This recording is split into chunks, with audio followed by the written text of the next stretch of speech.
everyone, and welcome to the Council Minute for the week of June 28th. I am Councilmember Jenna Carter, filling in for Mayor Tim Busse this week. This week, the City Council received a report summarizing an organizational assessment of the Bloomington Housing and Redevelopment Authority, better known as the HRA. The purpose of the HRA assessment, completed by an outside consultant, is to determine if the HRA's mission and purpose have shifted over the last 51 years that it has been in existence, how current resources are being used to deliver its mission, and whether the HRA is meeting all of the development needs across the city. The HRA currently has a broad range of duties.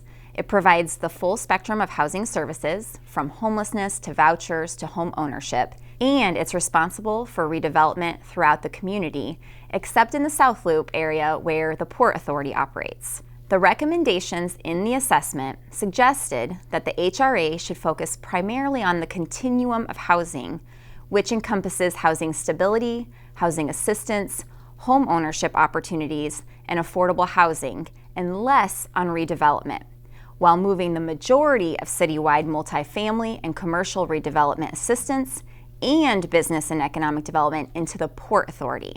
In the proposed restructuring, the HRA would continue to focus on its strengths, providing full spectrum housing services. The Port Authority would then build on its strengths to do citywide redevelopment, business retention, and expansion activities, as well as economic development. The Bloomington City Council has made it a priority to remove the barriers for people who want to live in our community. And through the success of programs like the Opportunity Housing Ordinance, the city is now at more than 77% of its 2030 affordable housing goals, as identified by the Metropolitan Council. Having a strong, focused HRA is really important to make sure we are achieving those goals. So on Monday night, the Council passed a motion in support of continued exploration of the recommendations and for staff to move forward with presenting these recommendations to the HRA and Port Authority boards. So stay tuned for more conversation on this subject. Having an environmentally conscious and sustainable community is a high priority for the Bloomington City Council. Bloomington, along with 147 Minnesota cities and tribal nations, participates in a program called Greenstep Cities, a voluntary challenge, assistance, and recognition program to help communities achieve their sustainability and quality of life goals. Last week, the city received an award at the League of Minnesota Cities Conference for achieving the 4th and 5th steps in the program, the highest levels of recognition possible. Step 4 requires cities to gather and submit sustainability metrics under 5 categories: buildings and lighting, transportation, land use, environmental management, and economic and community development. Cities achieve Step 5 when they demonstrate improvement in Step 4 metrics. Some of the improvements that led to Bloomington's Step 5 achievement include an increase in the number of private renewable energy generation sites, reducing electricity use in city facilities, and achieving higher efficiency for gas-fueled city fleet vehicles. This award shows community members and other cities across Minnesota that the City of Bloomington is taking great steps in the direction of energy and resource conservation and innovation. The City Council also received an update on the ongoing Racial Equity Business Plan and how that work is supported by the city's Racial Equity Action Teams, otherwise known as REATs. City staff members from the Community Services, Community Development, and legal REATs presented their annual council update. The REATs discussed key accomplishments and future plans.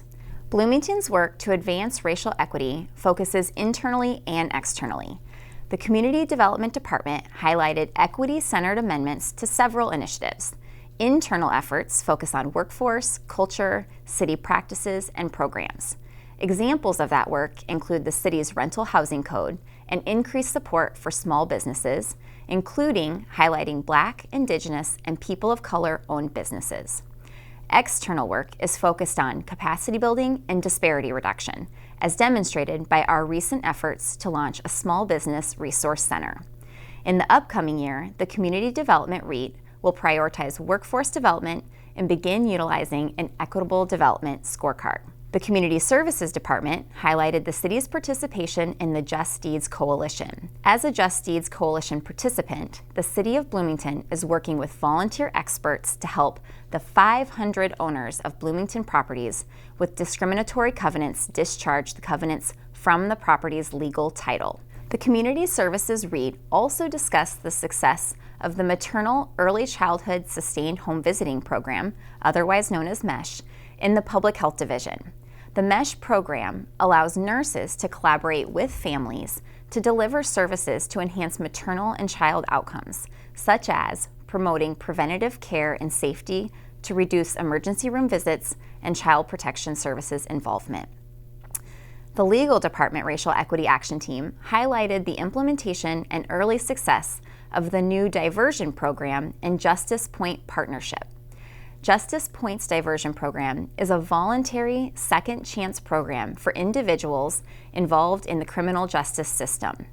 Justice Point's diversion program assists participants in addressing issues that contributed to their offenses to prevent future criminal behavior, while also helping participants avoid the negative consequences of criminal records.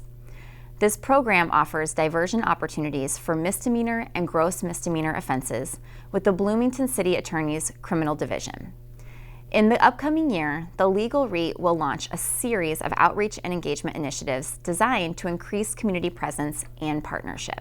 The police, administration, public works, IT, finance, and Parks and Recreation REITs will present at the July 11th council meeting. I'm really excited about the work the City Council and staff are doing to focus on strategic issues, and this week's council meeting demonstrated much of that work. It really shows how we are embracing our new mission statement to cultivate an enduring and remarkable community where people want to be. That's a wrap on this week's Council Minute. Hopefully I'll see you all at Summerfest on July 3rd, and please have a safe and enjoyable 4th of July holiday weekend.